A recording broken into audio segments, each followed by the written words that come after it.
A love so near, oh won't you hear, we'll be together. It's 2:30, it's time for the love segment, and we're talking about blessed union, union of joy, but Pastor Dawn Marie, sometimes your union of joy is disrupted because of in-laws. And sometimes they meddle in the relationship, and sometimes it's a problem. Yes, sometimes it's, well, all the time it's a problem if you're meddling in-laws. Yeah, but if you don't let it become a problem, then it won't be a problem. But sometimes, one spouse is influenced by the meddling, or the spouse, agrees with the suggestions or the meddling of the in-law, and then it creates a problem. Like they'll say, well, I don't know what you want with him because, bada beep, bada boop, bada bop, he this, that, and the other, whatever. So, some in-laws they want to come in to the house and they want to tell you what to do, It's not a good thing. No. Because, the Bible tells us, Let me just invite our listeners to call us if they want to participate in this conversation we're going to have. We're talking about in-laws this afternoon on the Love segment. In Broward, it's 954-792-1170, and Miami-Dade is 305-948-1170. You can give us a call now. We have a few minutes in this segment, so you want to call in right now and get your 2 cents in. We're talking about in-laws and the effects that it has, the effect that it has on relationships, marriages, sometimes because they meddle into your life sometimes, and it could cause a problem sometimes. Some folks are fortunate because they understand that there are only 2 deciding factors in this marriage, and those 2 factors are you and I. And when we went in front of the preacher man, and before God and our friends, it was just you and I. And when we fell in love, it was you and I. When we got married, it was you and I. I guess they were in-laws, but they weren't into us coming together. And so. But you and I, that becomes one. Isn't our words? The Bible tells us that a man, should be his mother and father, and you cleave to your wife. So both of you, when you're making decisions, should be both of you, and it shouldn't be anyone else's opinion. Trying to make a decision for you. But there's another side to this thing. What if, say, two people are married, and one is having a problem, and they seek counsel from an in-law as to, well, then what would you do? Now, that is not a good thing. No, but it happens. Yes, it does. Okay. I mean, if someone asks for advice, yes, the in-law can give it, but the person who is asking for the advice shouldn't be just one party. You should not go behind the back of your husband or wife, to ask an in-law what to do about the situation, because that will create problems, for sure. What should you do? What should you do? Well, if it's a big problem that you both can't solve, then you should seek counseling from a counselor. And in this instance, a Christian counselor, I think, is the best way to go. In Broward, it's 954-792-1170, Miami-Dade 305-948-1170. If you have an input that you want to share with us this afternoon, you can do so by calling us now. We will take your call when you do so. We're talking about the role that in-laws play in a marriage. Is it good? Is it bad? Sometimes it could be helpful. Sometimes it could not be helpful. I think most time it's not helpful because a lot of times the in-laws are biased, towards their family, yes. So it creates a lot of problems in the marriage.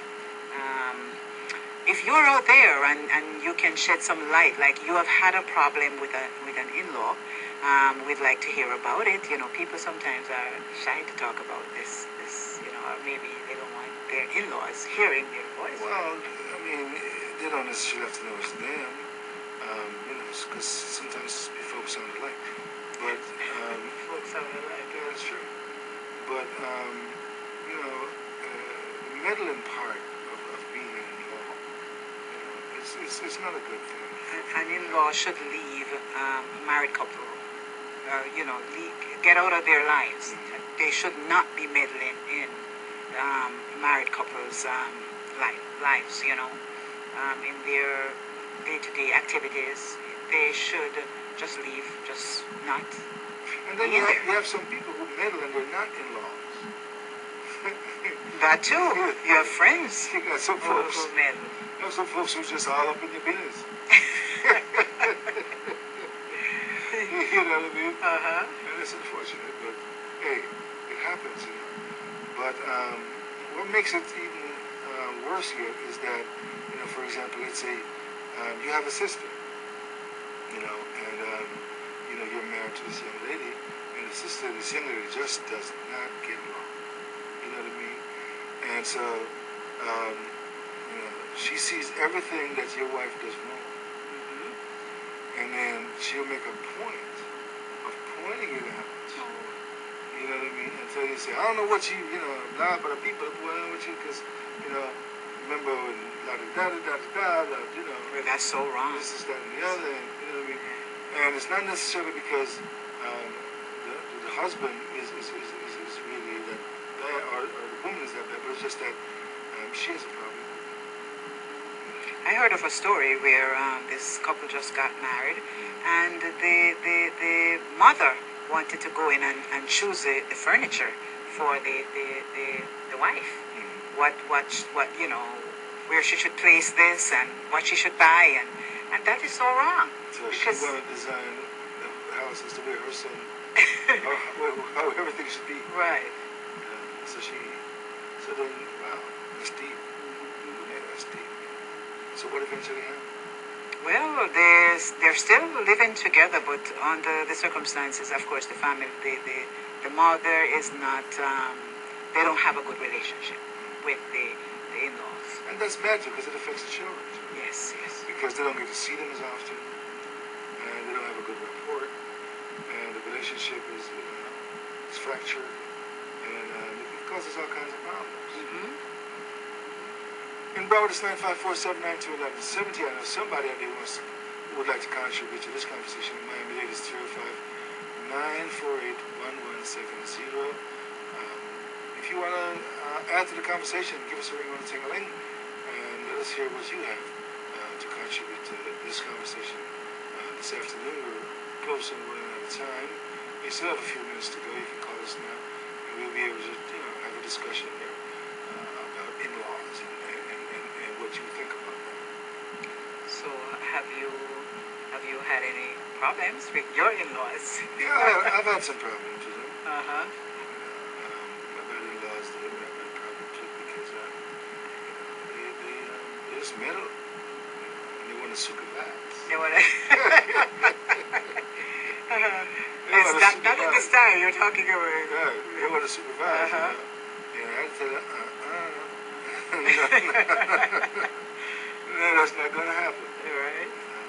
And it just, it can't happen. Right. I mean, hey, I like you and all, but this is, there's a line here, and you still over that side over there, I'm on this side of it as far as this marriage is concerned. You know what I mean? But the difficulty with this is that if your partner invites them and allows them, because sometimes, in-laws, they're just joined together at the hip. You can't separate them. Right. Especially if you have a big family and they're close. It's hard.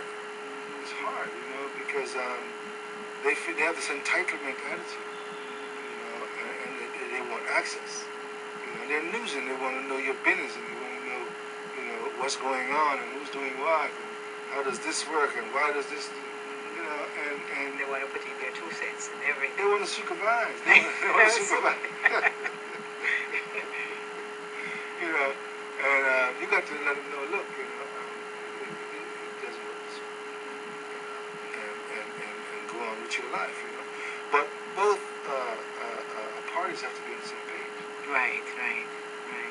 Because you might not want the family member to get involved, but your spouse might resent that because, as you say, you know, some people are very close to their family members, and they don't honor the word that you should leave your mother and father and then cleave to your wife, you know, wife and the two shall become one.